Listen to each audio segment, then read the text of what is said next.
On Saturday, the 6th of September 1997, at 12 noon precisely, Britain fell silent. Together, the country was remembering the life of Diana, Princess of Wales, following one of the most astonishing weeks in modern British history. The death of Diana was one of the greatest stories of the second half of the 20th century. It was a story that galvanized the world. In just a few days, the nation was brought to the edge of a collective nervous breakdown. As grief turned into anger, the royal family became the target. They're the most cold people on this earth. It's the first time I'd felt, ooh, I wonder if this is what a civil war feels like. I wonder if this is how it is before it kicks off. Now, 20 years on, key players speak about the week for the very first time.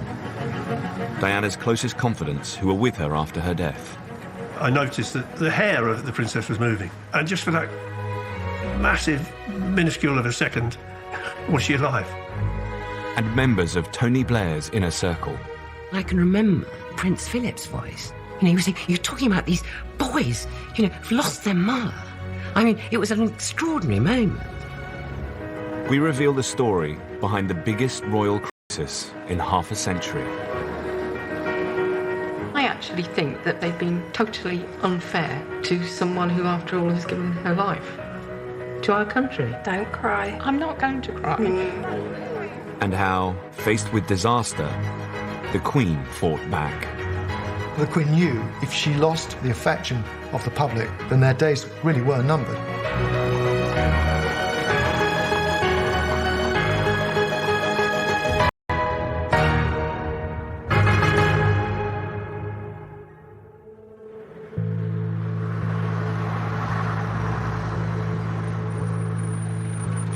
Diana always had a mobile phone in her handbag.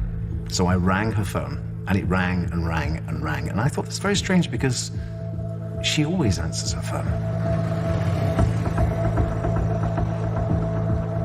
I had a call from CNN headquarters in Atlanta. A police voice at the other end said, "Can you tell me about the crash in Paris?" And I said, "What crash?" Just after midnight, on Sunday, 31st of August, 1997, Princess Diana and her boyfriend, Dodi Al-Fayed, were involved in a catastrophic car accident in Paris. Early reports confirmed that Dodi and the driver had been killed and taken into emergency surgery. News of the accident began to reach Diana's staff at her home in Kensington Palace. I was in bed, the phone went, and I was going to have a good night's sleep because I was picking Her Royal Highness up that morning. It was one of my colleagues. He said, just sit on the edge of the bed and be prepared. On holiday at her Scottish estate in Balmoral, Queen Elizabeth was woken by her private secretary. She came out of the bedroom, I remember somebody telling me, and she was sort of clutching a hot water bottle. It's cold there, even in the summer. And the Queen's first reaction was someone had greased the brakes. At the Pitié-Salpêtrière hospital in Paris, Diana was given cardiac massage for 2 hours as doctors tried desperately to save her life. But her injuries were too severe. At 3 a.m. British Standard Time, Diana, Princess of Wales, was pronounced dead. She was 36 years old. Tonight's accident is a terrible tragedy. The death of the Princess of Wales fills us all with deep shock and with deep grief. Prince Charles was with his sons William and Harry at Balmoral. The British ambassador in Paris informed him before anyone else of Diana's death. When Prince Charles learned of her death, he was absolutely distraught. I mean, he fell apart, completely fell apart. He knew instantly that this was going to be a terrible thing, that this was going to be, he would be blamed, that they would be blamed for the death of Diana. At the same time, Diana's sisters broke the news to their mother, Frances Shand Kidd.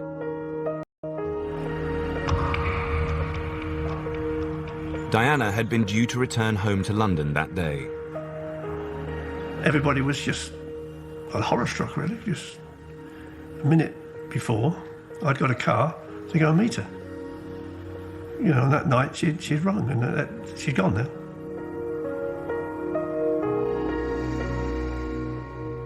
I experienced a whole extraordinary cocktail of emotions, and 20 years later I still feel them. It wasn't just those close to Diana who were left stunned. News spread rapidly across Britain. Had a near crash, and I'm sorry to have to be the one to tell you this. I ran downstairs and I put on the telly and I started watching it, and my husband came in and my kids came in, and I was, you were mesmerised by it. It was a...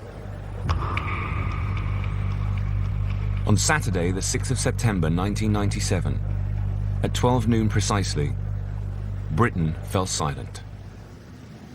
Together, the country was remembering the life of Diana, Princess of Wales, following one of the most astonishing weeks in modern British history. The death of Diana was one of the greatest stories of the second half of the 20th century. It was a story that galvanized the world. In just a few days, the nation was brought to the edge of a collective nervous breakdown. As grief turned into anger, the royal family became the target. They're the most cold people on this earth. It's the first time I'd felt, I wonder if this is what a civil war feels like. I wonder if this is how it is before it kicks off. Now, 20 years on, key players speak about the week for the very first time. Diana's closest confidants who were with her after her death.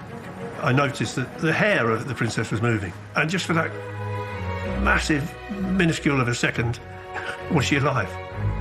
And members of Tony Blair's inner circle.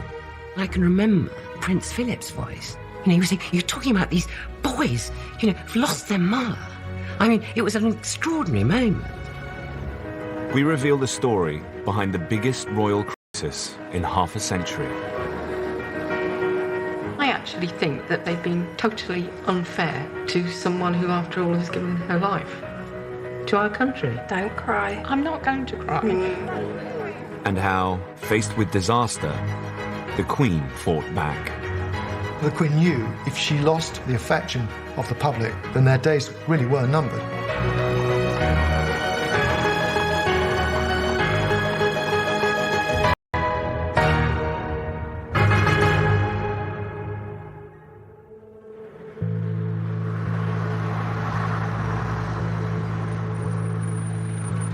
Diana always had a mobile phone in her handbag. So I rang her phone, and it rang and rang and rang. And I thought that's very strange because she always answers her phone. I had a call from CNN headquarters in Atlanta. A police voice at the other end said, "Can you tell me about the crash in Paris?" And I said, "What crash?" Just after midnight, on Sunday 31st of August 1997, Princess Diana and her boyfriend, Dodi Al-Fayed, were involved in a catastrophic car accident in Paris. Early reports confirmed that Dodi and the driver had been killed and taken into emergency surgery. News of the accident began to reach Diana's staff at her home in Kensington Palace. I was in bed. The phone went, and I was going to have a good night's sleep because I was picking Her Royal Highness up that morning. It was one of my colleagues. He said, just sit on the edge of the bed and be prepared. On holiday at her Scottish estate in Balmoral, Queen Elizabeth was woken by her private secretary. She came out of the bedroom, I remember somebody telling me, and she was sort of clutching a hot water bottle. It's cold there, even in the summer. And the Queen's first reaction was someone had greased the brakes.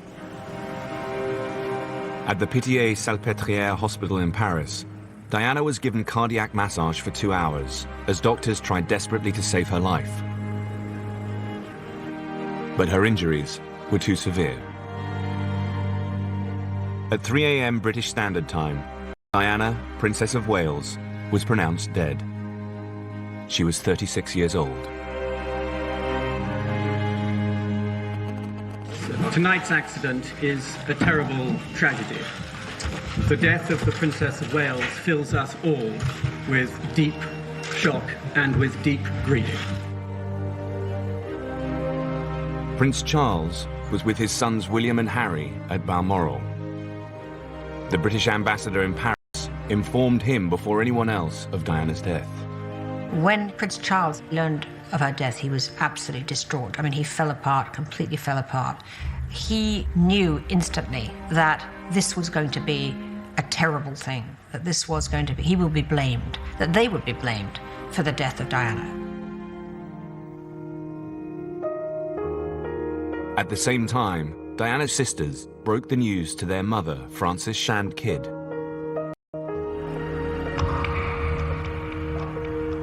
Diana had been due to return home to London that day. Everybody was just horror-struck, really. Just a minute before, I'd got a car to go and meet her. You know, and that night she'd rung, and she'd gone now.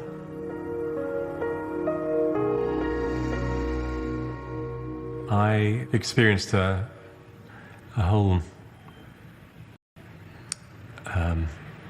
extraordinary cocktail of emotions, and 20 years later I still feel them. It wasn't just those close to Diana who were left stunned.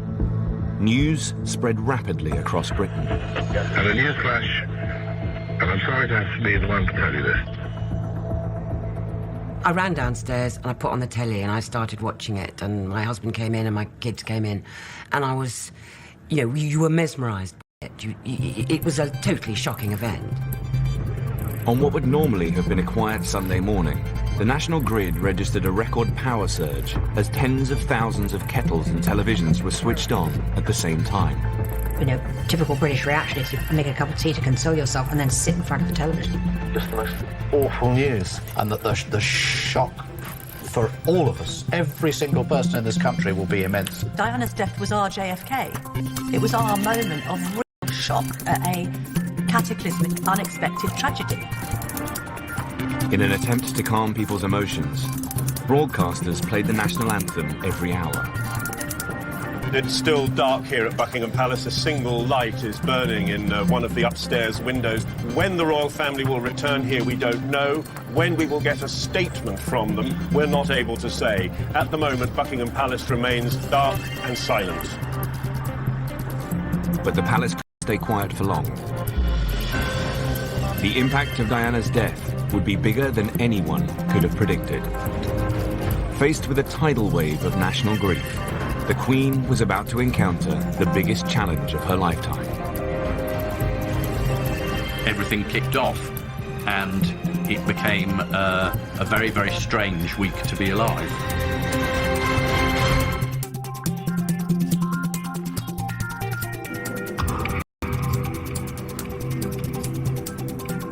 At their estate in the Scottish countryside, the royal family was reeling from the shock of Princess Diana's death. They released a brief statement saying, "The Queen and the Prince of Wales are deeply shocked and distressed by this terrible news." Right from the get-go, the Queen's view was the boys are the priority, and the decision the Queen and Charles took was that they wouldn't wake William and Harry to tell them that night. They would wait until they woke up in the morning and tell them then. But that was about all they agreed upon. Soon it became clear that Charles and the Queen had entirely different views about how to deal with Diana's death. Charles took the decision that he was going to go to Paris to bring back Diana's body. And in many ways, that was a very surprising and brave move, because he was a divorced husband. He was an ex-husband. He had no legitimate right to be there, if you like, beyond being the father of her sons. Charles wanted to take the royal flight to Paris, but the Queen wouldn't agree to it. There was a lot of tension between Charles and the Queen because being ex-wife, actually, of their son. Diana was no longer a royal highness. Following her divorce the previous year, the Queen had stripped her of her HRH title. But Charles knew that his ex-wife was adored by the public. From the very beginning, he understood that if the royal family reacted in the wrong way, people would blame them for her death. Charles has said to her, well, what would you have that she came back in the back of a Harrods van? Finally, Charles won the argument.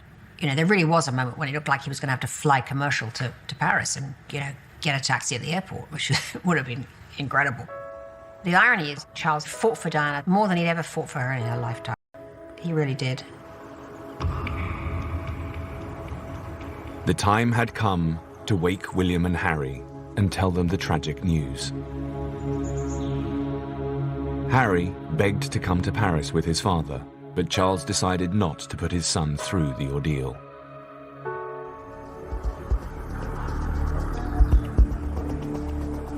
Diana's brother, Charles Spencer, was at his home in South Africa. He was the first family member to make a televised statement. This is not a time for recriminations, but for sadness. However, I would say that I always believed the press would kill her in the end. It would appear that every proprietor and editor of every publication that has paid for intrusive and exploitative photographs of her, encouraging greedy and ruthless individuals to risk everything in pursuit of Diana's image, has blood on his hands today.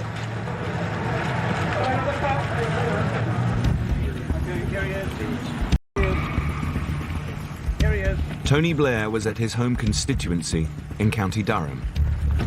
He had only been Prime Minister for 4 months, and this was his first major crisis.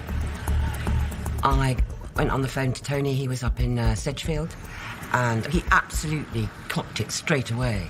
There was a phrase he used to use sometimes, my God, this is enormous doings. You know, this is really big stuff here, and we've got to just, you know, be absolutely wise and sensible and focused. I feel like everyone else in this country today, utterly devastated.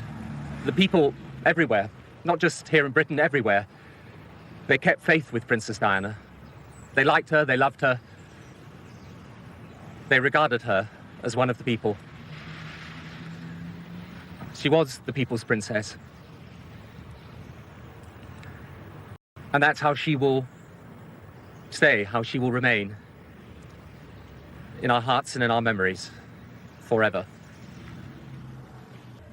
Hastily delivered eulogy would be going, yes, she was, that's what she was.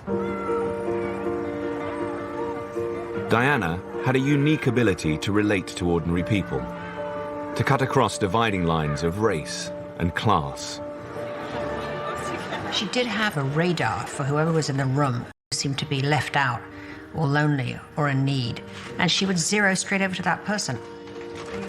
Particularly amongst women, here was someone that they empathised with enormously, that had her problems with bulimia, that had her unresolved love life, that had her difficult childhood, and that somehow she was coming on through it and really being strong. Diana's modern human approach made her extraordinarily popular. But it was in stark contrast to the formal way that the Queen and Prince Charles did business, and they found it difficult to compete. Whatever she did was popular. There was almost a sense of jealousy. You know, why am I not like that? I saw it, I witnessed this thousands and thousands of times. Following her messy divorce, Diana was seen as a great danger to the royal family. Charles and the Queen cut her adrift. Now, they had little idea how to deal with the consequences of her death. Faced with tragedy, the family decided to do as they had always done. It was a Sunday morning, so they would go to church. The Queen Mother and Duke of York in the leading car, followed by Prince Charles, Princes William and Harry sitting either side of him. The Queen, dressed in black, with the Duke of Edinburgh, followed. The first thing we saw of the boys was when they were going to the church for Sunday service, and people saying, well, how could they? These boys have just lost their mother, and they're going to church. At the royal family's request, there was no mention of Diana at the day's service. A lot of people found it extraordinary that at that time, no mention was made of her passing. That, I think, did ring a bell all over the country. Many people believed that the royal family was treating Diana just as they had done when she was alive, with cold detachment. But the Queen was convinced that any reference to Diana would be heartbreaking for William and Harry. So great was her desire to protect her grandchildren that she ordered all TVs and radios in Balmoral to be moved or hidden. Prince Harry actually asked his father, is it true that Mummy's dead? Because none of them, the children couldn't understand why everything was as normal, except that a couple of hours before they'd been told that their mother had died. In London, there were signs that something extraordinary was beginning to happen. I think the first bunch of flowers were laid against the railings of Buckingham Palace around about 5 o'clock in the morning. And people were surprised. I was surprised.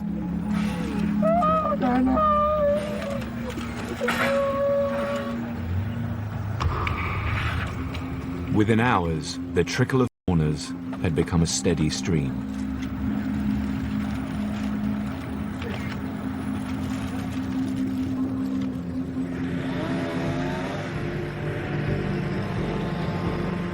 In Paris, 2 of Diana's members of staff arrived at the Pitié-Salpêtrière hospital, where the princess had died just 10 hours earlier.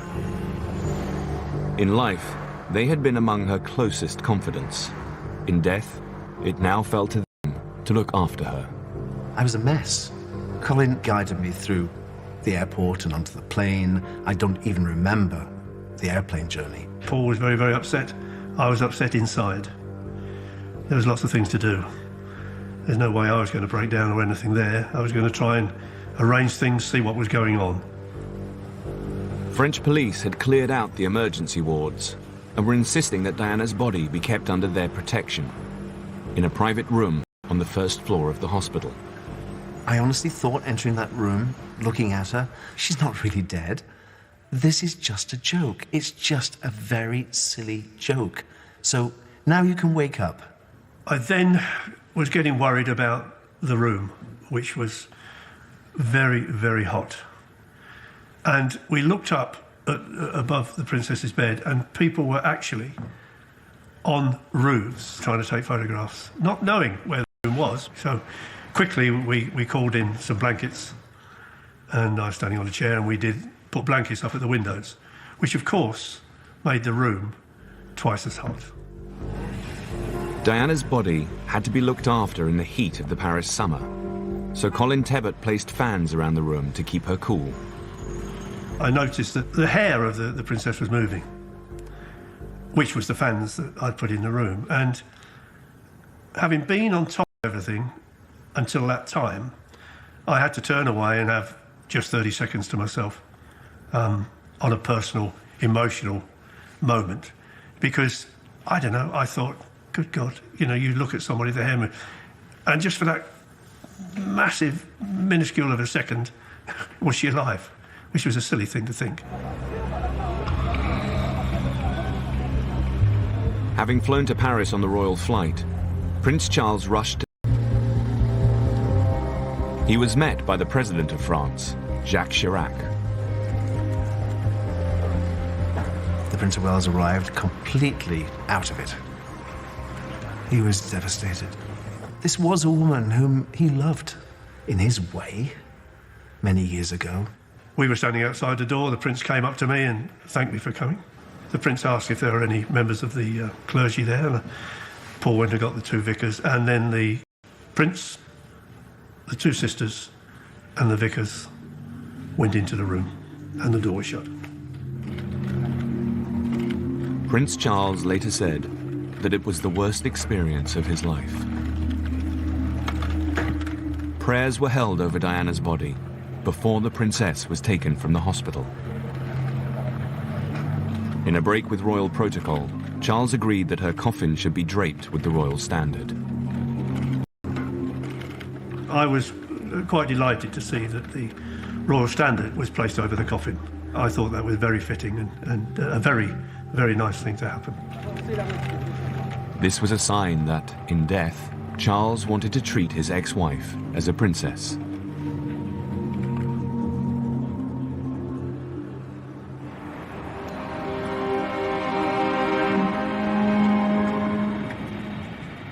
"16 hours after Diana's death, the royal flight touched down at RAF Northolt, West London.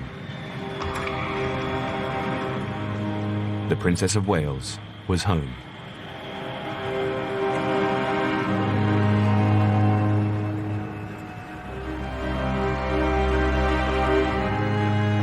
In front of the world's media, Diana's body was taken from the plane.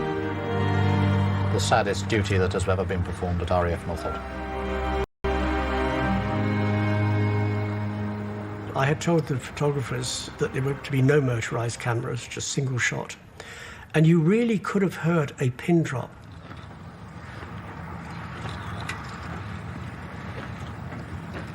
Not a word was said amongst us. It's hard to put into words how a bunch of really hard-nosed journalists, photojournalists, if you like, have been with this lady and covered some pretty hairy events around the world. And there we were, in total shock, if you like, thinking that there she is. It's something you don't forget. You can't forget it.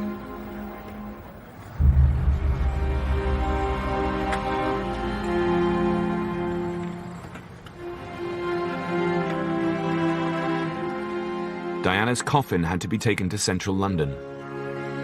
On the 15-mile journey, her escort was confronted. I got in my car and sort of followed it down, and I was absolutely flabbergasted at how cars had stopped on the westbound carriageway of the M40, and people got out and stood alongside the central reservation barrier. People, people, people. Absolutely, frighteningly amazing. But this was only a hint of what was to come. As the public came to terms with Diana's death, Britain would find itself in the midst of a collective nervous breakdown.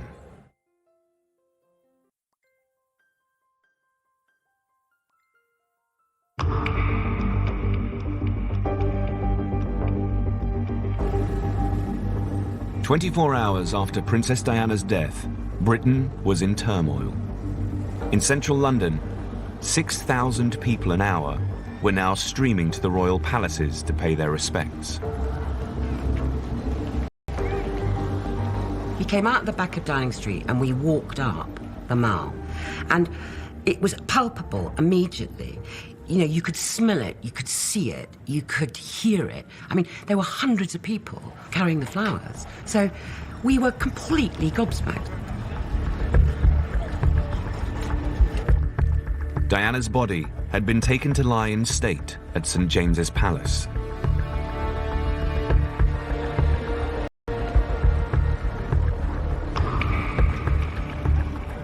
When books of condolence were set up at the palace, it rapidly became a magnet to the thousands who wanted to pay their respects. Grief is often followed by anger, and beneath the tears, a simmering resentment was already building. The public believed that Diana had been killed by the paparazzi, so they were blaming the press. Not to kill her.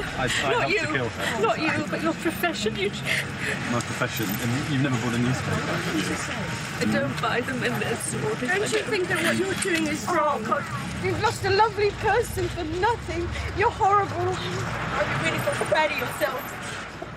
I went down to see what was happening. There had been reports of people being jostled and journalists asking questions and people saying it's all your bloody fault and, you know, how dare you come down here and what do you think you're doing? So there was quite a lot of that around, and I felt the mood was quite ugly. If there was no money in the photographs, they wouldn't have been after her in the tunnel. I was on my own, and somebody comes up, digs me in the back, and she started swearing and saying, you know, you killed her, you know, what you...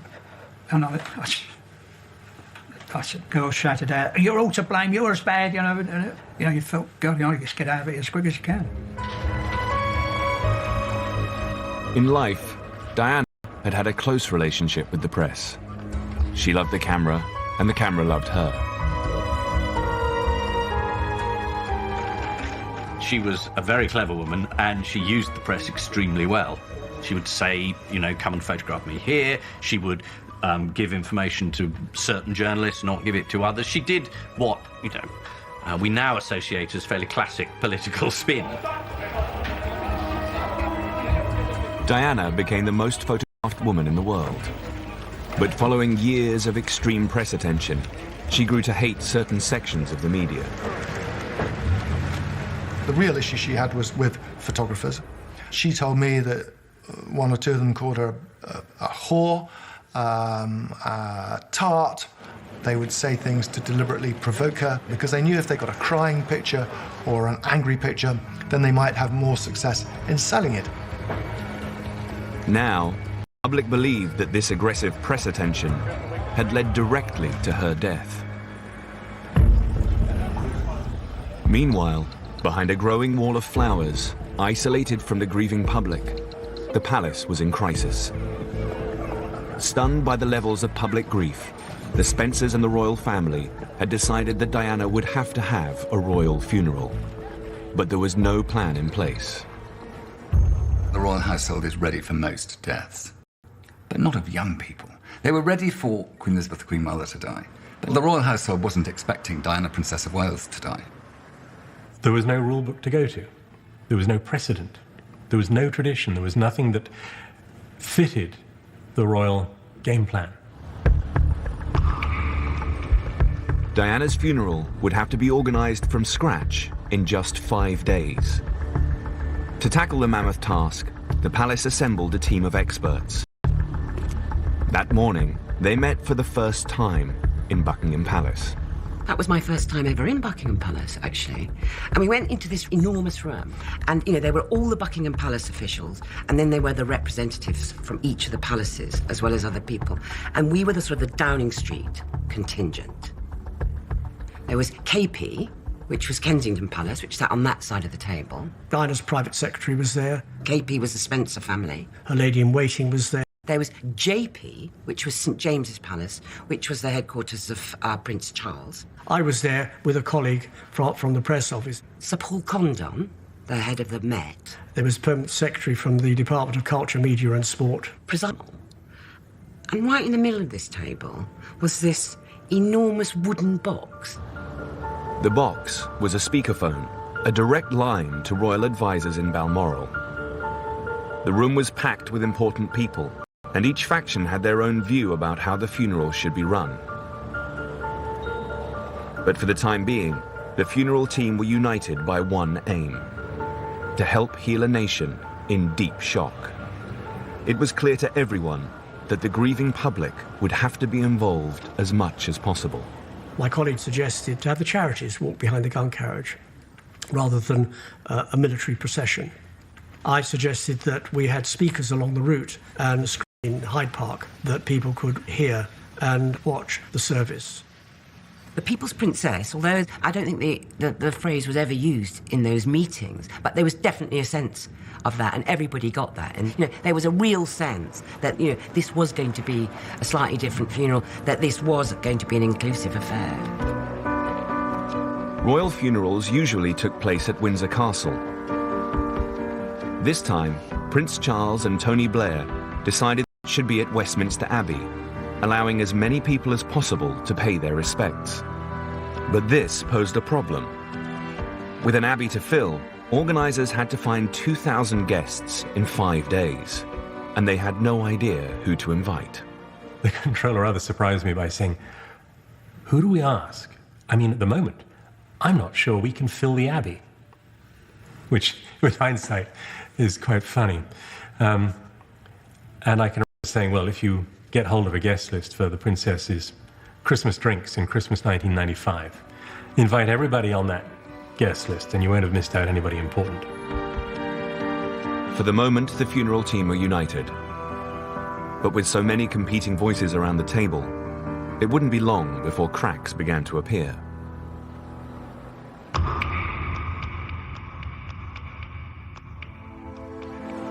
Two days after Diana's death, London was now the epicenter of the biggest outpouring of public grief in British history.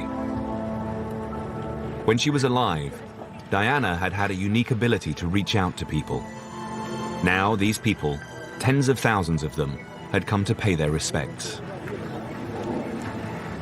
People began to pile on trains and come into London just to be there, just to be standing there in looking at these flowers and being part of this enormous national grieving event. She was the queen of people's absolutely irreplaceable. We all loved her. We didn't realise how much we loved her till we lost her. Just can't say anymore.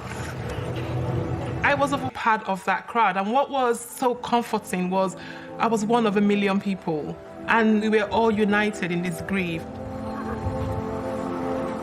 Diana's death touched a raw nerve across the country. Church attendances increased dramatically as people sought comfort, and the record numbers of calls to suicide helplines.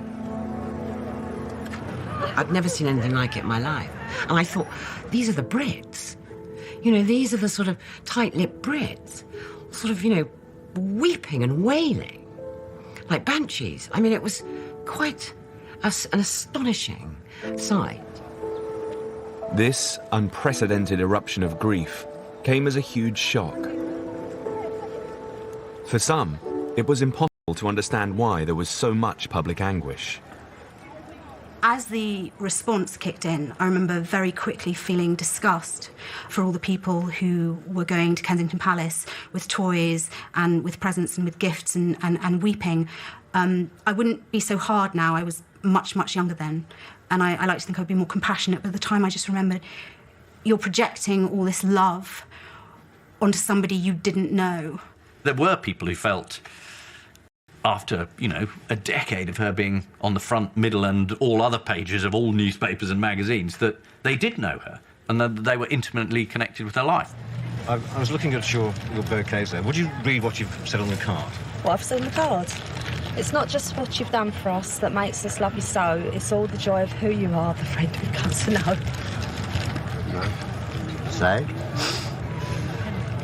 I remember a phone-in where a man literally said that he was so upset, he'd never cried so much, his wife had died from cancer, but he'd never been this upset. And I think that was the moment I thought, you just have got to stop this. This is absolutely mad. Police were now predicting that 2 million people would descend on central London for Diana's funeral, making it the biggest in British history. And with just 4 days to go, the planning meetings were becoming fraught. The most tension in the room at those meetings always came from the Charles Spencer people. When I say tensions, you know, it was sort of a slightly raised voice type of tension, or, you know, a stiffening of the body.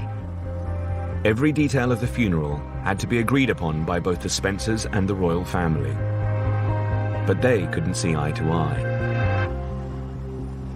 There was more bitterness in the Spencer side and confusion and a sense that they didn't really know what to think or feel, because Diana was a very... ...with her brother Charles had broken down. To escape media attention, Diana had asked to live in a cottage on the family estate at Althorpe, but he had refused. He felt the press would just decamp from London and move up to Althorpe, and he didn't want the press interfering with the smooth running of Althorpe. So they fell out, and they weren't speaking at the time of her death. This made the tragedy of Diana's death even harder for the Spencers to bear. Earl Spencer wanted to make sure that, after death, Diana would again be part of the family. It was almost like the tug of war, you know, she's ours, she's ours. Spencer saying, you've thrown her out. You took away her HRH, and now you want her back? She's ours. So there was a lot of animosity. Charles Spencer wanted to walk behind Diana's coffin in the funeral procession. But royal advisors weren't happy. The royal family did not want the focus to be solely on Charles Spencer walking behind the coffin. They thought that wouldn't be right, that somehow it would set the Spencers apart from the royal family. Although Charles had divorced Diana, he was adamant that he too should walk behind the coffin. And the funeral team wanted to go one step further. They believed that William and Harry, aged just 15 and 12, should join their father in the procession. Diana was their mother, and William is one day going to be king, and therefore he needed to be seen to be taking a role in mourning the loss of his mother, and Harry, by default, as the spare, should be seen as well, and it was a lot to ask of them. But Prince William was refusing to take part. He just didn't want to be seen grieving in public. He felt it was a private event. He was mourning his beloved mummy, and he didn't like the media attention. He probably felt that the media had had a hand in his mother's death. He didn't want to perform. The funeral team set up a telephone conference with Balmoral to try to persuade the reluctant prince. I can remember, it sort of sends a tingle up my back, actually, even thinking about it, is we were talking about this, and then from the box, this huge big wooden box in the table, the voice of Balmoral, came Prince Philip's voice. And we hadn't really heard it before, I don't think. And it was anguished. You know, he was saying, you know, these are the boys here. You know, you're talking about these boys, you know, who've lost their mother. I mean, it was an extraordinary moment. And you did think, you know, that sort of brought it back to me, my God, you know. There's a bit of suffering going on up there. The Queen and Prince Philip were doing a nation in mourning. Soon, a growing public anger would focus on the royal family, plunging them into their biggest crisis since the abdication.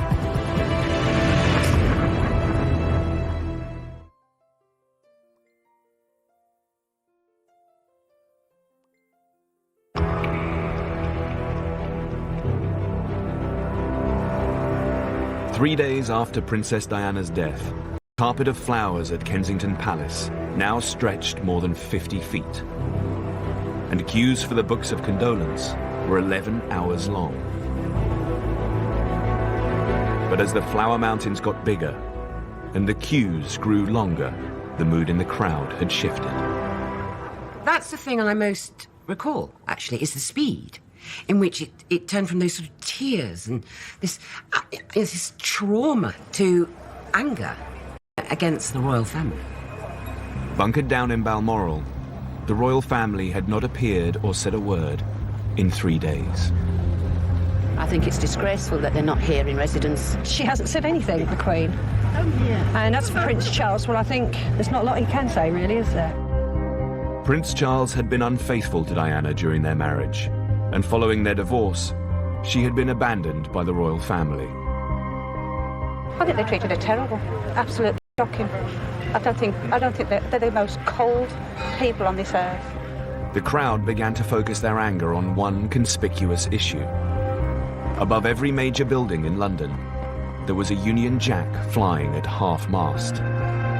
But at Buckingham Palace, the flagpole was bare. I think it must be very, very cold-hearted not to have a flag up. I think it's a disgrace on the whole royal family. Throughout history, the Union Jack had never been flown over the palace. Royal protocol dictated that the only flag flown was the royal standard, and that was only when the Queen was in residence. It's actually an in and out sign. It goes up when the Queen's there and it comes down when she's away. But this became a symbol of royal callousness. 42,000 people rang the Sun newspaper, demanding that the royal family do away with protocol and fly the Union Jack at half-mast over the palace. But the Queen was sticking resolutely to tradition. No flag would fly. On hindsight, yes, we should have been more forceful. The Lord Chamberlain should have been more forceful. The Private Secretary should have been more forceful, or somebody should have just done it. I really am upset. I can't understand the Queen doing it, really. No. Everything, she is not emotional and she is not impulsive. She is steadfast. That's what she is. Everything they always liked about her, they realised that week they didn't like so much that particular week because they wanted to run down to London and give everybody a cuddle. Faced with a rising tide of public anger, courtiers in London were now seriously concerned that the Queen was losing touch with her people. There were battles going on, there's no doubt about it. Messages were being relayed to try and encourage the Queen to engage more. They wanted the Queen to come down to London as soon as possible. But the Queen and her immediate family were still resistant to that. Unlike the Queen, Tony Blair was an expert judge of public mood. He intervened to try to persuade her to act. Tony was talking to the Queen and just saying, look, you know, things are getting a little bit hot down here. Blair later claimed that he asked the Queen to show her vulnerable side. But Her Majesty wasn't budging. It's not stubbornness, it's just that she's been around a lot longer than everybody else that's working for her. And she's not going to be pushed by an agenda, by a media agenda that, well, you know, somebody famous has died, so it's got to happen now. The Queen was adamant that her rightful place was at Balmoral with her grieving grandchildren. Since Diana's death, the family had rallied round the young princes. Every day, Prince Philip would take them walking, fishing, and horse riding, anything to take their minds off the tragedy. What the royal family pulled around was the fact that here were two young boys who had lost their mum. And I don't think there's a human being alive who doesn't respond to that as being an important thing to do. It was actually the first time in her whole long reign that the Queen was thinking of family before she was thinking of her people. And for that, we should really admire her, because her whole attention and thoughts were for these children. She wasn't thinking about how this was going to, quote, be played on the media.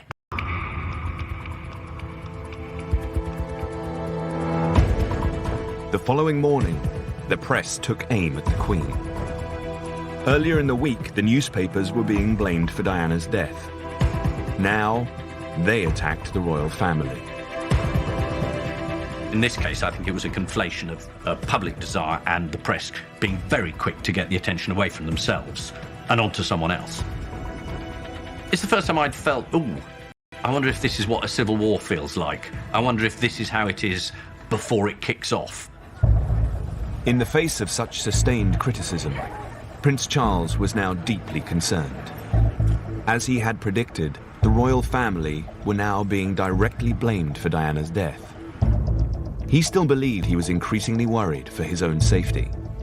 Prince of Wales was convinced that he was going to be the focus of the anger, that he was the real target of the anger. He thought that he might have been attacked, actually physically attacked. In response, the Metropolitan Police drafted in a team of mounted officers to guard the funeral procession. One of the protection officers said there's just one area where we can't cover the angle that Prince Charles will be walking at.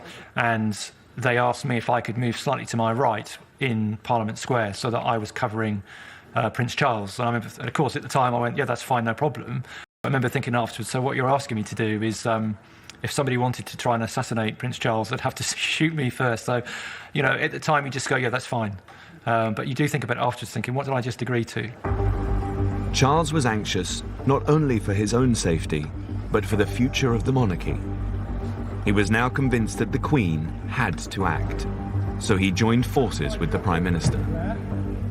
Tony Blair spoke to Prince Charles and implored Charles to talk to his mother to try and sort of break the logjam. Under extreme pressure from the media, her people, her government, and her own son, the Queen responded. It finally became clear to her, out of self-preservation, for which, you know, she's known, that this was something bigger and more important than her own personal feelings. Firstly, she asked her press officer to break with protocol and appear on television to defend the royal family. The Queen has asked me to say that the royal family have been hurt by suggestions that they are indifferent to the country's sorrow at the tragic death of the Princess of Wales. Prince William and Prince Harry themselves want to be with their father and their grandparents at this time in the quiet haven of Balmoral. As their grandmother, the Queen is helping the princes to come to terms with their loss as they prepare themselves for the public ordeal of mourning their mother with the nation on Saturday. Following the statement, the palace announced a series of astonishing steps. For the first time in history, the Union Jack would fly at half-mast over the palace. The royal family would return to London on Friday, a day earlier than planned, to meet the grieving public. And most remarkably, the Queen would address the nation on television. It would be her first live broadcast in 50 years. This was a truly unprecedented climb down by an institution that had always resisted change. It was very hard for the Queen to do what she had to do, yielding, if you like, to public pressure. She knew better than their days really were numbered. To gauge the public reaction, Princes Andrew and Edward were asked to walk amongst the crowds on the Mall, the first royal public appearance in 4 days. No one knew which way it would go. There was real anger. The moment they were seen, this sort of relief started to go. People just wanted to talk to these princes about their former sister-in-law.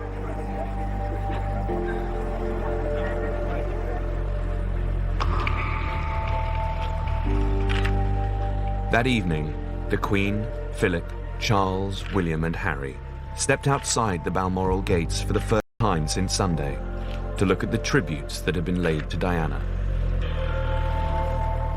Finally, the world saw them as they were, a family united in grief.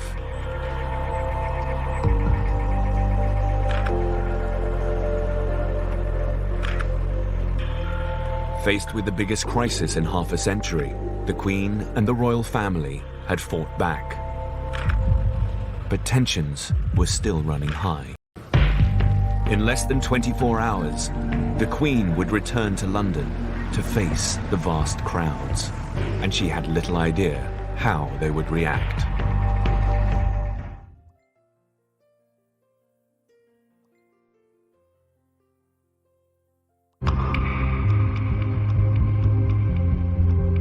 Good afternoon. We're breaking into your regular ITV schedules to bring you a special programme on the return of the royal family to London for the funeral of Diana, Princess of Wales. 5 days after Diana's death, the royal family had finally bowed to intense public pressure to share openly in the nation's grief.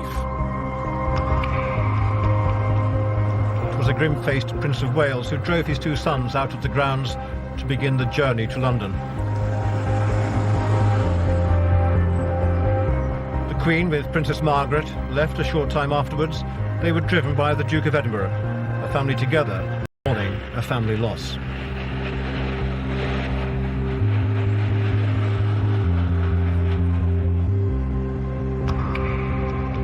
Princes Charles, William and Harry boarded the royal plane at Aberdeen Airport. Normally it is forbidden for two future kings to fly on the same plane. But the boys were desperate to be with their father, and the Queen gave them special permission.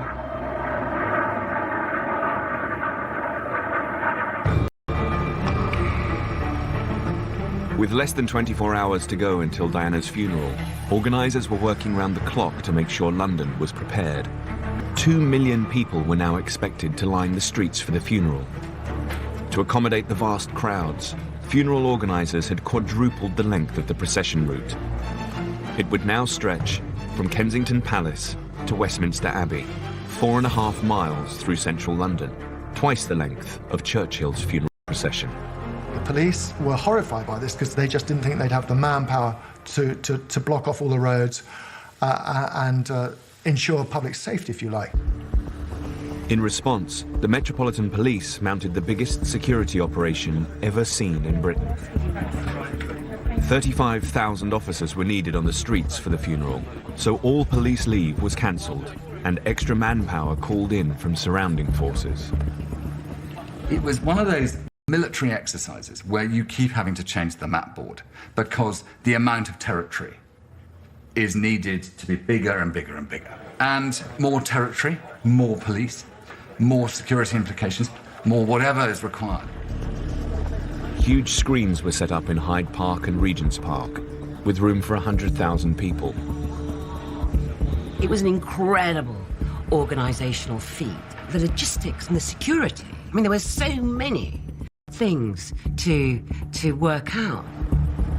Meanwhile, last-minute rehearsals were taking place at Westminster Abbey. Diana's royal coffin was lined with lead and weighed 50 stone. To get used to the weight, her pallbearers had to practice with a dummy version. We got told we're going to try and simulate the weight with a curbstone.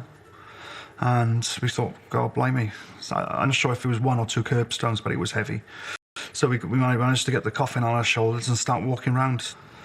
And this was the first time we actually got a feel for the cathedral floor. It's marble, and it was like an ice skating rink because you wear metal studs. And we went up and down, up and down, up and down, getting the feel of the actual marble itself. We did put a bit of a reality check. If something did happen, it's going to happen there. 3 hours after leaving Balmoral, Charles, William and Harry arrived in central London.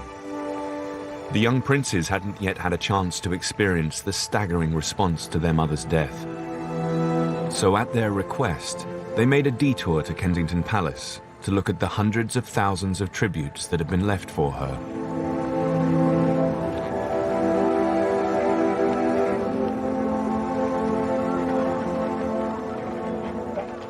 It was so juxtaposed with this behind palace gates approach that we had seen earlier in the week with no visibility of the royals at all. Then suddenly here they are, like in plain...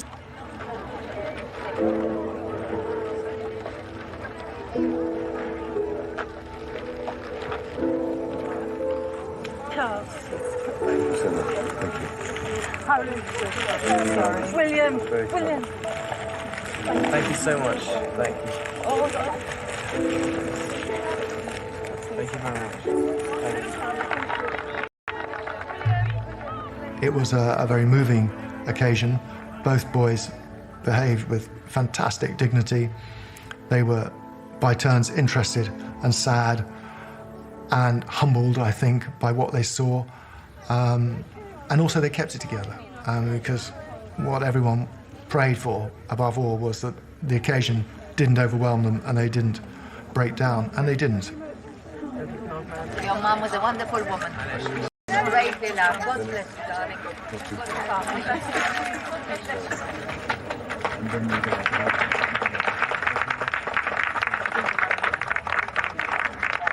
They all said thank you very much for coming. William said thank you so much for the flowers, and I made them thank you ever so much. And I shook his hand, and then I got all tearful. I couldn't say anything. 2 miles across London, the Queen and Duke of Edinburgh were heading for Buckingham Palace. They had little idea how they would be received by the vast crowds. So much bitterness had been written in newspapers. So there was a certain amount of apprehension from the Queen as to how she would be greeted. There, for the first time, the Queen witnessing for herself. I think the car is going Flowers. to stop. The car has stopped, and Her Majesty is going to get out. She is going to look for herself at some of the thousands and thousands of floral tributes.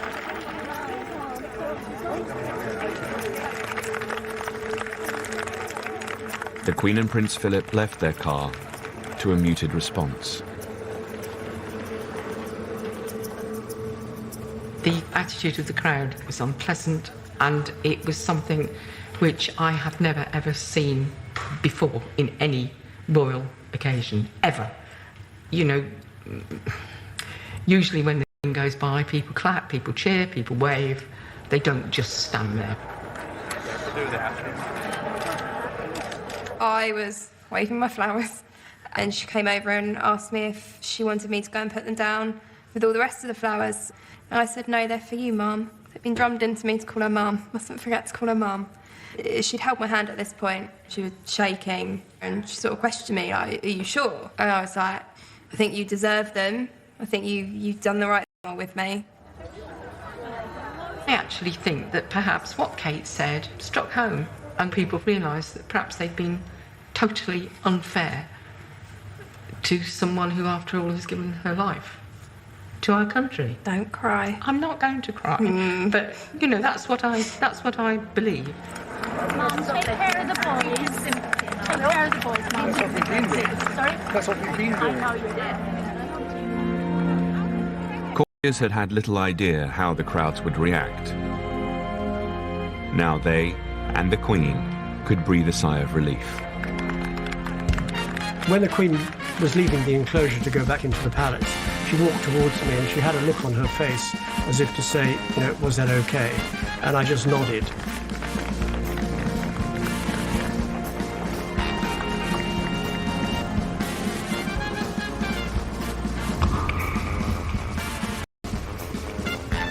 Three hours later, every television channel interrupted their normal broadcasting and cut to Buckingham Palace. The Queen was about to deliver her first live address in half a century.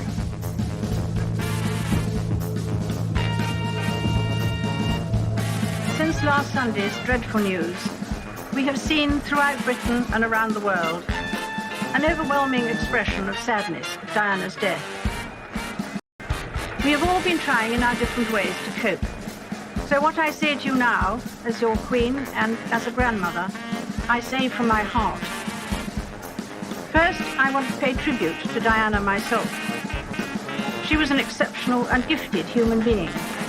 I admired and respected her for her energy and commitment to others, and especially for her devotion to her two boys.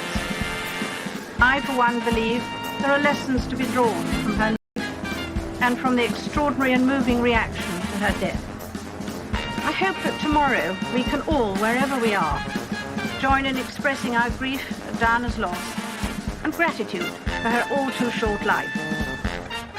I thought it was amazing because it was delivered faultlessly and with some degree of, I felt, empathy.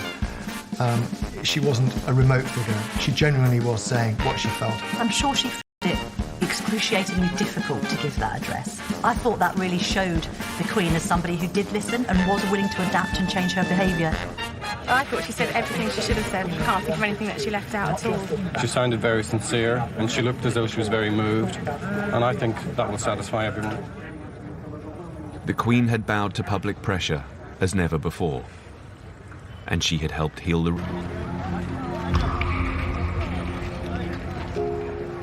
That evening, Diana was taken home to Kensington Palace, where she would spend one last night.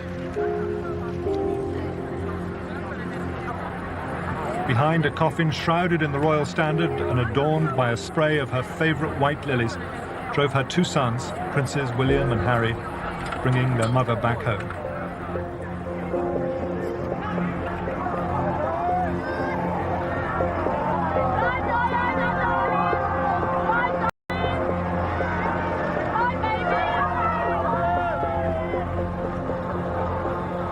It was quite an extraordinary occasion, actually, and there was a lot of people crying, but it was also quite uplifting too, in many ways, because you felt, yeah, this woman really did reach out. The boys said a final, private farewell to their mother before Paul Burrell, Diana's butler for over a decade, a solitary all-night vigil over her body. I asked the policeman to bring in flowers from outside, and I decorated the room and lit all the candles, and I pulled a chair up and I sat with her. It may sound silly now, 20 years later, but I just wanted to have a last conversation and tell her about all the people that have been ringing and all the people that have left messages and all the people that had expressed their love for her. I thought that was important.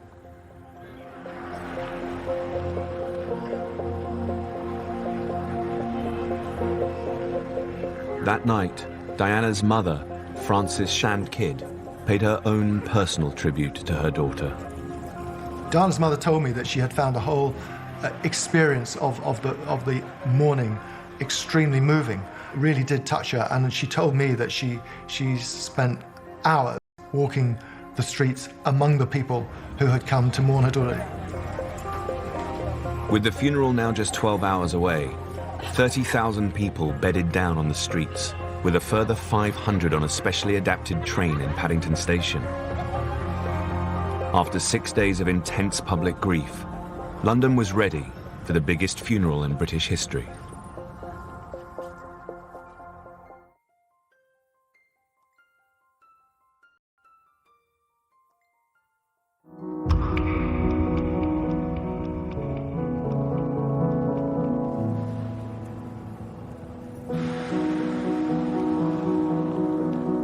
The morning of Princess Diana's funeral. The culmination of one of the most remarkable weeks in modern... The events of the past few days had shaken the monarchy and the nation to its core. Now the funeral would be a chance for both to grieve together.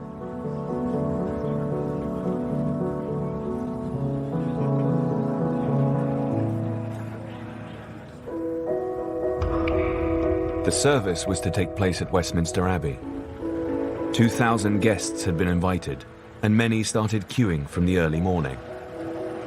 I remember rushing out into the garden and picking roses and wrapping them in cooking foil and taking them with me. Not the most elegant bouquet you ever saw, but I just wanted some sort of tribute, and arrived at Westminster Abbey and just put them there. Across Britain, 33 million people tuned in to watch, with a further 2.5 billion around the world. The biggest global audience in television history. That's Whitehall, cenotaph at the end. People just waiting silently. In London, more than 1 million people had now crowded onto the procession route, with tens of thousands in Hyde Park and Regent's Park. As a sign of respect, the police had imposed a no-fly zone across London, giving the city a sense of calm. Then, with the time drawing close, a deeper hush descended.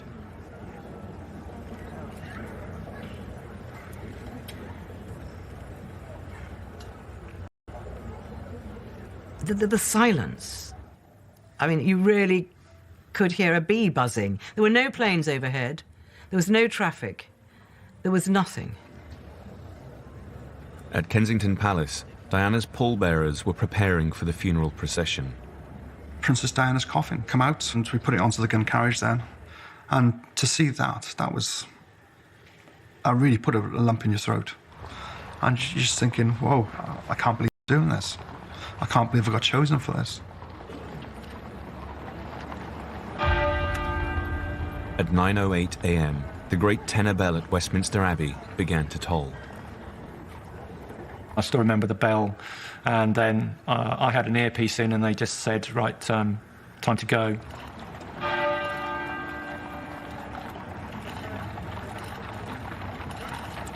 When we went through the gates, as soon as we got onto the road, there was this, the best way to describe it really is wailing.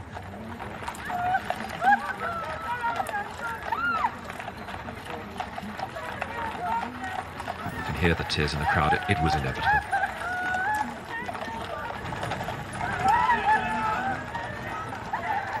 This woman screamed, "Diana, we love you," and it was like cutting through butter. It was, the scream was. It was cutting through you, something serious, and to hear that and the emotion behind it, I certainly got affected by it. The Westminster bell tolled every minute, signalling the procession's slow progress towards the Abbey. On the coffin was a wreath from William and Harry, along with a handwritten card that read simply, "Mummy." That brought it home to people that this wasn't this massive celebrity, this wasn't this princess, it was Mummy. It was a little boy's mother. It was deeply, deeply moving and an unforgettable image of the day.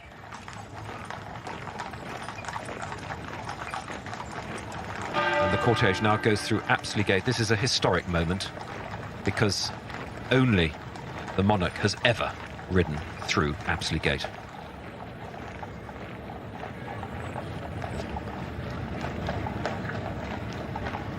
You could just hear their boots hitting the surface of the road. You could hear the wheels turning. You could hear the horses' hooves. You couldn't hear any birds. It's almost as if the birds knew what was happening and kept away. It was quite eerie, but it was very moving.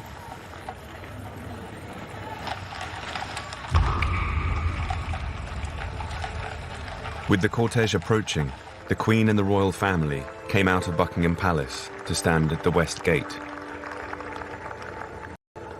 This is an extraordinary view we're seeing here. We've never, as far as I'm aware, seen the royal family standing like this at the gates of Buckingham Palace.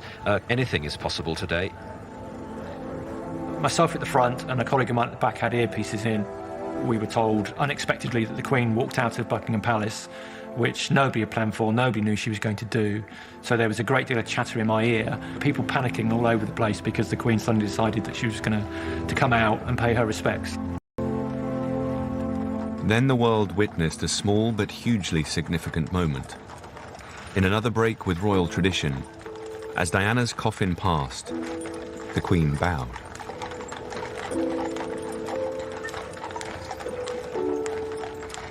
It's respect, and the Queen does respect. Something like that would come naturally. Nobody would have to tell her to do that. It's something that would be inherent in her makeup. As the cortege snaked through London, Westminster Abbey was filling with guests. Diana had been the most famous woman on the list.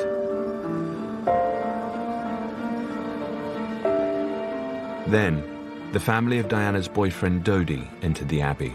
I remember sitting there and the Al-Fayeds came in, and there was a kind of respectful gasp, you know, in recognition that he'd also lost a son in this terrible accident. As the procession drew close to St James's Palace, the world witnessed another totally unexpected. They were joined by the Duke of Edinburgh and Earl Spencer. Well, I don't think I knew until that moment that both of the boys were going to do it. I mean, again, it sort of puts a tingle in my spine. And I just thought, my God, how brave. For days, Prince William had refused outright to walk in the procession. But on the morning of the funeral, he agreed. It took Prince Philip to persuade William to do it in the end. I mean, he put a grandfatherly arm around him and said, look, if I come to, will you do it? Whose heart cannot go out to those boys today? Who can avoid a choke in the throat at the sight of them? Prince Charles felt it was his duty to walk in the procession, but he knew that he remained deeply unpopular in the wake of Diana's death. Both he and the police were concerned about the public reaction when he appeared. Alert to any potential threat, the Metropolitan Police had placed plainclothes officers amongst the crowds, with marksmen watching from nearby rooftops. When we got to St James's Palace, I remember somebody shouting out, "You didn't deserve her." I remember being slightly worried then that whoever said that, are they walking towards him? I can't turn around. I have to look straight ahead and keep the horses moving in a straight line. So there was a sense then at the time, is something happening behind me? But I just kept going, really hoping that it was a one-off. And as we moved away, luckily there was no other similar comments. Almost intolerable moment for the two boys, the two princes, as they take their place behind their mother's coffin.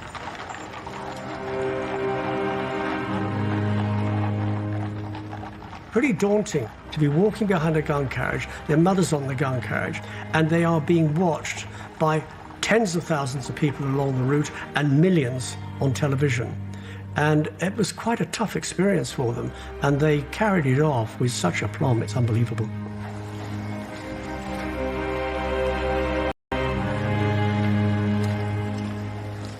I was incredibly impressed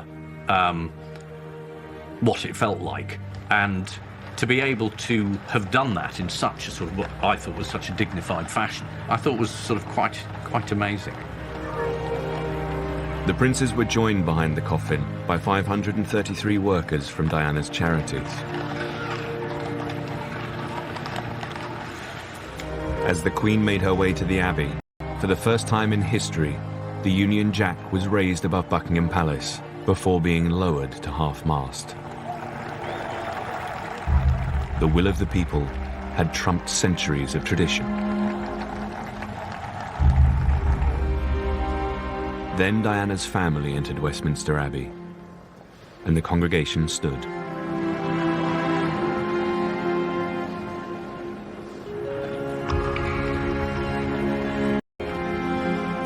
They were followed 10 minutes later by the Queen and the Queen Mother.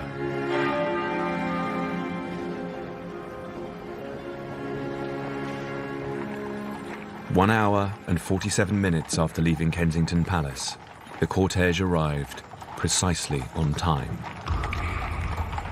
Now, Diana's pallbearers had to undertake the most important job of their lives. We've just done 4.5 miles. We're trying to wake our arms up. We knew what was going to happen now. We had to pick up the coffin. Emotionally, I think we blocked a lot of that out. I think we're here now. Let's get it done now and to the best. The coffin lined with lead, so heavy, and the eyes of the world are on these men.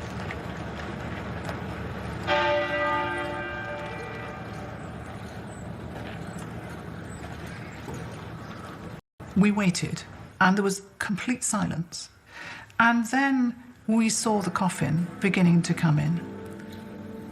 And I think that was when it became real. And I just think of it now. And the roses on the back that had come from the children, it was unbearable. It was unbearable. Slowly, deliberately, Diana's pallbearers walked her coffin down the long nave of Westminster Abbey.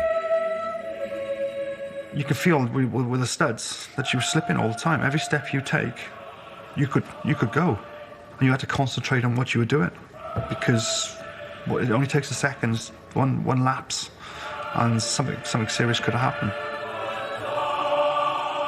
Out of respect, the television cameras didn't film the royal family or the Spencers.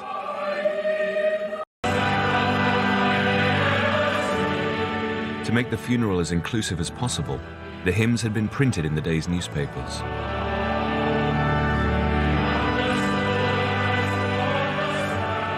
People were actually able to sing along in the hymns, and we were able to really feel that everyone was involved, even though millions were not present in the Abbey. Then Earl Spencer stood to deliver his sister's eulogy. The congregation and the millions watching outside had no idea what was to come. Everything was fine until Earl Spencer stepped into the pulpit, and I thought that was going to be okay. I thought it was going to be just the same as we've heard before. Diana was the very essence of compassion, of duty, of style, of beauty, a standard bearer for the rights of the truly downtrodden, and who proved in the last year that she needed no royal title to continue to generate her particular brand of magic. It sounded to me like a speech where nobody had advised him, nobody had drafted it for him. It was not, the formal speech on the formal occasion. It came straight from his heart. She talked endlessly of getting away from England, mainly because of the treatment that she received at the hands of the newspapers. She would want us today to pledge ourselves to protecting her beloved boys, William and Harry, from a similar fate. And I do this here, Diana, on your behalf. And beyond that, on behalf of your mother and sisters, I pledge that we, your blood family, will do all we can to continue the imaginative and loving way in which you are steering these two exceptional young men, so that their souls are not simply immersed by duty and tradition, but can sing openly as you planned. He basically looked over, to a pew full of his in-laws and had a go at them from the box in the middle of a funeral of his sister. Well, questionable. He was saying that they hadn't looked after her and they were inappropriate to bring up her children. It was very strong stuff. I think the emotional impact of his speech was so great that we just sat and took it in. And then the sound came.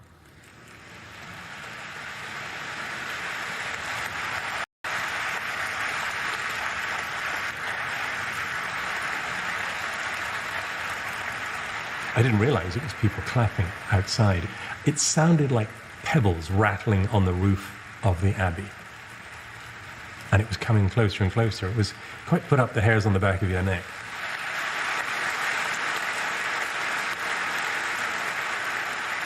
The Abbey, and then rolling up the aisles of the Abbey.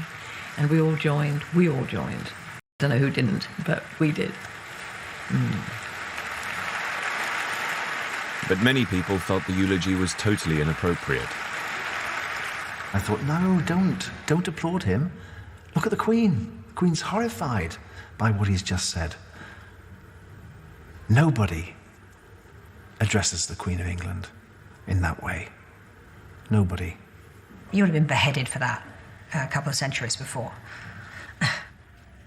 Was very angry that Diana's brother could stand up and say what he did say. Because in attacking the royal family, he was attacking his nephews, William and Harry, and he talked about blood relative. Well, he's had nothing to do with their upbringing, and they very rarely see him. So what was actually said on the day was sheer hypocrisy. Was it strategically sensible? Possibly not. Did it make enemies for him? Probably. But for the general public, it last to boil. It made us feel, thank heavens, somebody is saying she should have been protected.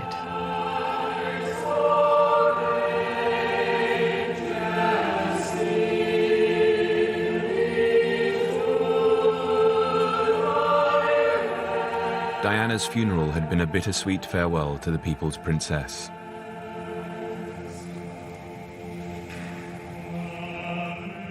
I was quite sure that she would have approved of the turnout and the solemnity and the beauty of this great ceremony. In just 6 days, the royal establishment had pulled off an astonishing feat of planning. It was completely brilliant because it was done so efficiently, so effectively, and so in such a dignified fashion that it reminded people why they like the royal family, because it's part of an establishment that does this at moments of crisis.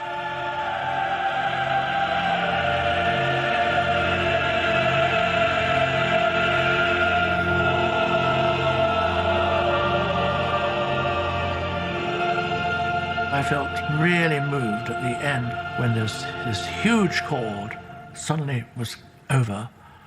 We could see the brilliant blue sky out of the west door, and it was then that we had a minute's silence in memory of Princess Diana. The drama was so telling, and it was almost unbearable.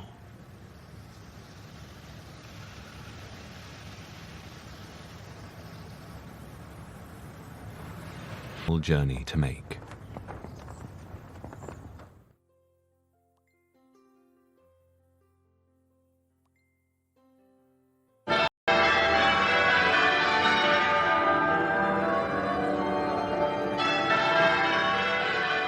Diana's funeral had been a fitting end to an extraordinary week. By delivering such a spectacle, the royal family had helped repair their damaged relationship with the public.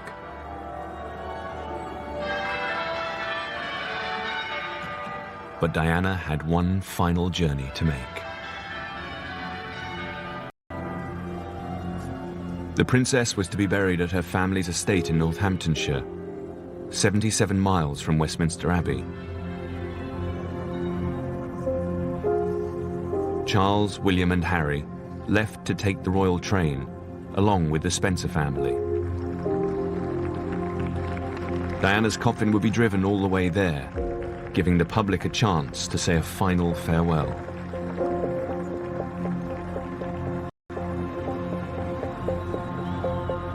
For the entire journey, the hearse would be escorted by 8 police motorcyclists. All the riders had known Diana. We quite often go to Kensington Palace and she'd be there in a tracksuit and her slippers or whatever, with the 2 boys looking at the bikes. And we'd just chat. You could talk to her as if you were talking to a member of your family. She was just lovely. She was lovely.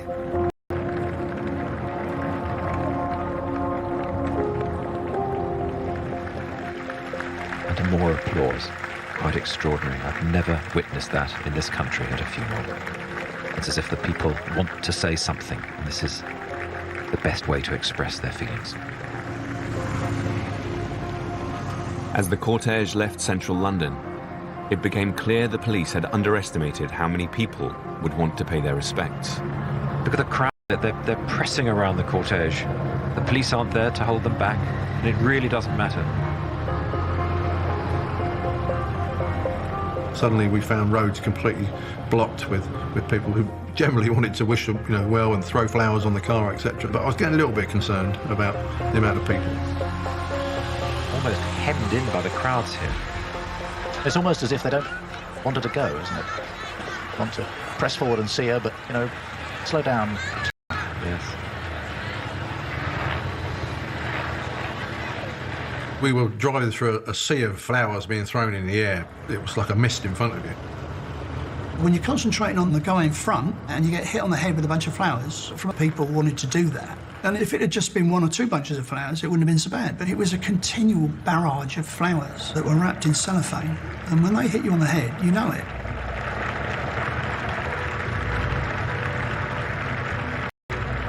course, a lot of those stuck on the windscreen and started to build up and up and up, reducing the vision from the driver's seat from the hearse, so he couldn't see where he was going. So the message came back to me saying that we needed to stop to clear the windscreen. The hearse was forced to make an unscheduled stop on the northbound carriageway of the M1. The guy in the front of the hearse got out, took a great big armful of flowers. I was slightly concerned that he would just walk to the side of the road and drop them, but he didn't. He took them and put them down and got back in the hearse and off we went. As the hearse made its way to Northamptonshire, thousands of people lined the motorway. Just cars abandoned all over the place and people standing by the central reservation to see us go past. Totally surreal. Never seen anything like it. Not something which is usually allowed by the police, but still people on the motorway paying their final respects.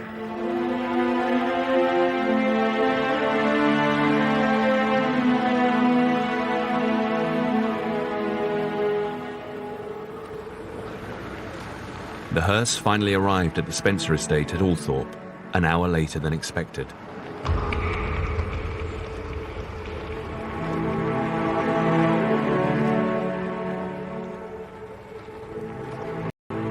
When the coffin arrived at the house, the royal standard was replaced with the Spencer flag, before Earl Spencer announced, "Diana is home."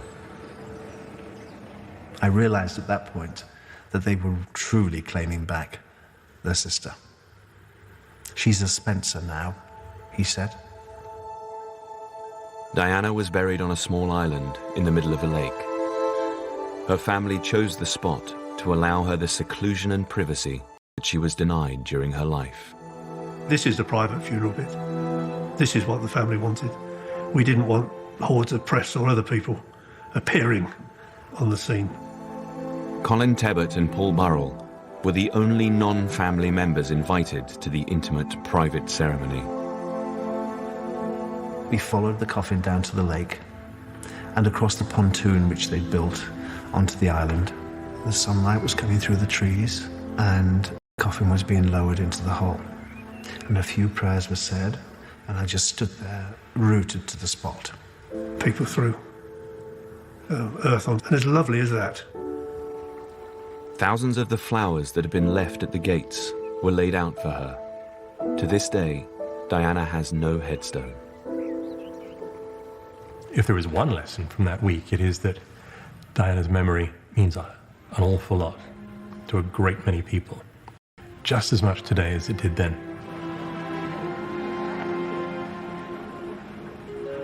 "20 years later, Diana's legacy lives on, especially through her two sons.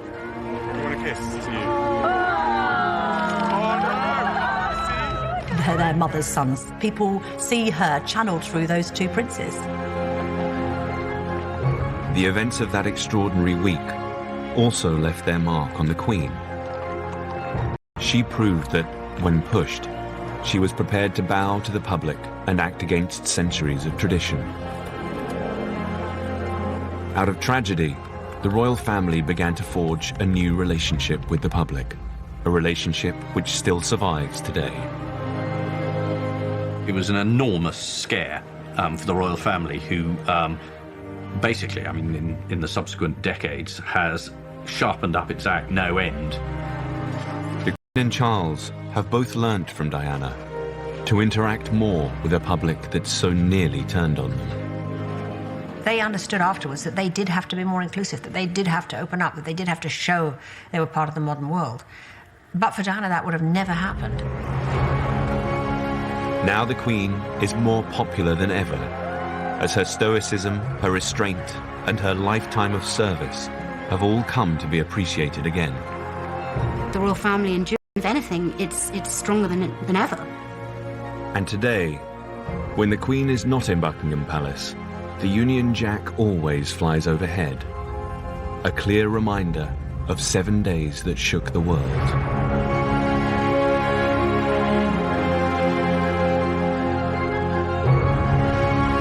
Yes, her popularity meant she was never far from the paparazzi, but even when she was, they broke out the long zoom lens. Diana versus the tabloids. is brand new next Saturday at 9:15. Next, it's The Wonderful World of Chocolate.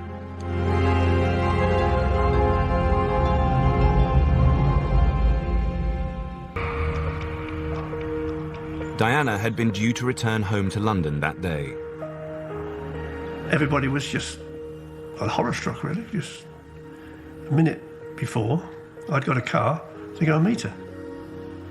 You know, and that night she'd rung, and she'd gone now.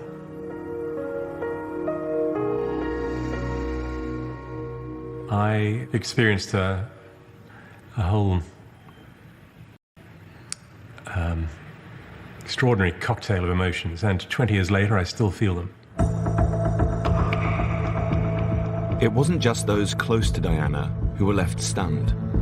News spread rapidly across Britain. And a news flash, and I'm sorry to have to be the one to tell you this. I ran downstairs and I put on the telly and I started watching it, and my husband came in and my kids came in, and I was, you know, you were mesmerised by it. It was